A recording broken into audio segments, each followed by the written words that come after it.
दोस्तों, आज हम बात करेंगे सहस्त्रार चक्र के ऊपर।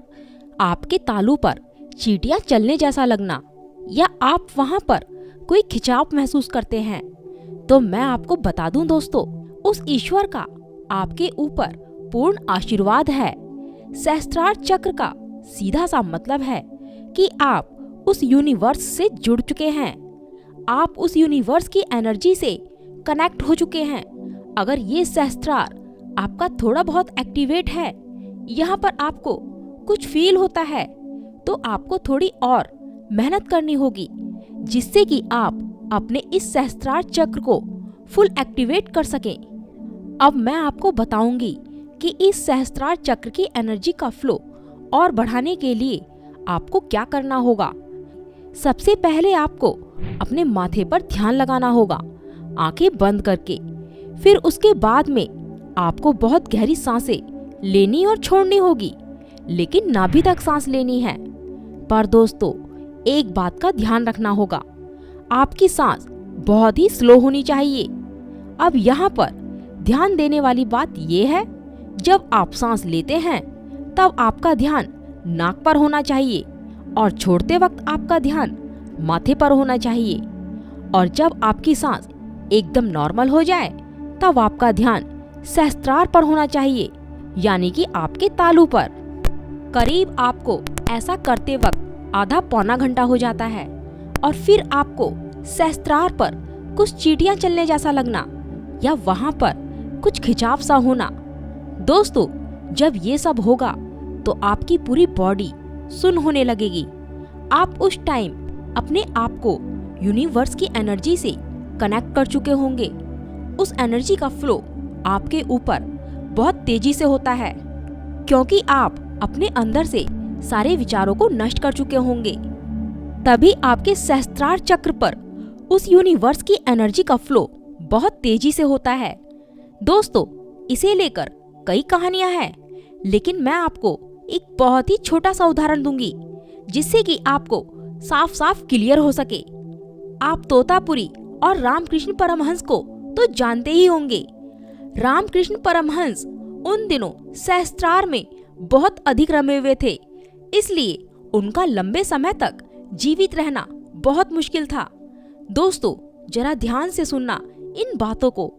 अभी तक तो केवल आपने सहस्त्रार की एनर्जी के बारे में सुना है, लेकिन अब आपको इसकी अवस्था के बारे में भी जान लेना चाहिए, क्योंकि सहस्त्रार कोई छोटी मोटी एनर्जी नहीं है, ये बहुत ही पावरफुल एनर्जी है। रामकृष्ण परमहंस का लंबे समय तक जीवित रहना क्यों मुश्किल था दोस्तों? क्योंकि दोस्तों, ये ऐसा स्थान नहीं है जहाँ पर आप लंबे समय तक जीवित रह सको। तोतापुरी ने एक शीशे का टुकड़ा उठाकर रामकृष्ण के आज्ञा चक्र पर, यानी कि थर्ड आई पर मार दिया, ताकि रामकृष्ण परमहंस को वापिस सहस्त्रार से नीचे लाया जा सके। दोस्तों, सब बताऊंगी, एक एक बात बताऊंगी, जिससे कि आपको सब क्लियर हो सके। सहस्त्रार में जाने के बाद आप ज्यादा समय तक अपने इस भौतिक शरीर में नहीं रह सकते हो। दोस्तों, ये बहुत ही आनंदपूर्ण और शानदार अवस्था है, मगर ये शरीर में बने रहने लायक स्थान तो बिल्कुल भी नहीं है। आप बीच बीच में इसे छू कर वापिस आ सकते हैं। सहस्त्रार में लंबे समय तक क्यों नहीं रह सकते हैं? चलिए मैं आपको बता दूं। लंबे समय तक इसलिए नहीं रह सकते हैं क्योंकि साधक को भूख, प्यास, सर्दी, गर्मी, नींद पर हर चीज पर काबू पा लेता है। और जब साधक को ये चीजें ही नहीं लगेंगी तो उसका शरीर कैसे ठीक रहेगा? लेकिन आपको एक बात बता दूं, उसे कोई भी परेशानी नहीं होती है इन सब चीजों से। ये इस सहस्त्रार की खासियत है। वो दूसरे लोकों में भ्रमण करने लगता है, लेकिन शरीर साथ नहीं देता है, शरीर साथ छोड़ने लगता है। यही इसकी निशानी है कि आपका शरीर सूखता चला जाएगा, मानो शरीर के ऊपर एक खाल की परत चढ़ी हो। लेकिन दोस्तों, उसको अंदरूनी एनर्जी इतनी होगी कि जो सोच ले वो पूरा हो जाए। ये इसकी खासियत है। दोस्तों, एक बात बताइए, क्या परमानंद में तैरना अच्छी बात नहीं है? बहुत अच्छी बात है, मगर उस स्थिति में ना तो आप काम कर सकते हैं, क्योंकि ये जो स्थिति है ये नशे से भरी हुई है। आप नशे की हालत में कैसे काम कर सकते हो? कुछ भी नहीं कर पाओगे। इसलिए हम सहस्त्रार के बारे में जितना कम कहेंगे उतना ही बेहतर होगा, क्योंकि अभी हमारा एक मिशन है। और वो मिशन क्या है? घर, परिवार और बच्चे।